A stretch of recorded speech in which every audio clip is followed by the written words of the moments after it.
Čaute, máme tu na dnešnú Rickyho večeru, tak poďme na to. Ja si to dám takto na svetlo, ale mám to ešte trošku mokré, ale to nevadí. Ako prvé si tam dám toto paté. Inak dneska mu tam granulky nedávam, iba toto paté a nejaké iné veci. Takže poďme na to, idem si to otvoriť a idem to tam dať.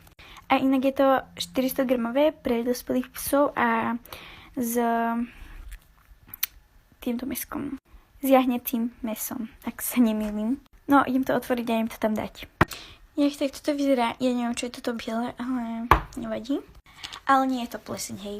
A ja na to používam takúto krytku od Nutelly.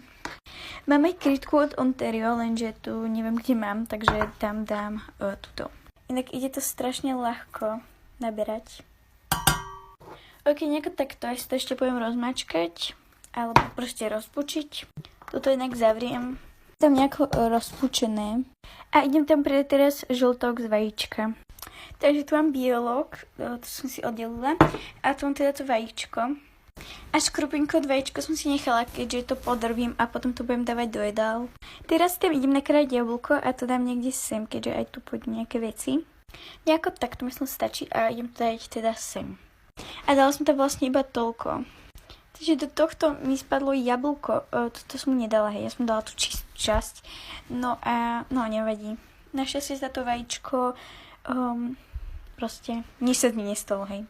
Teraz tam dám trošku tejto lososovej kapsičky. Áno, viem, je mačacie, ale keď mi to chutí a myslím, že raz za čas nevadí.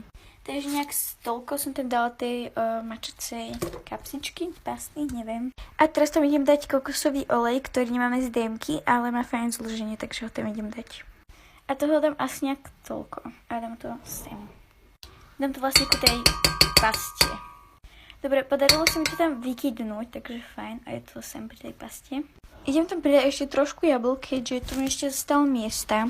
Mám to nejak tak, akože toto nevyzerá dobre, mohla som to dať sem a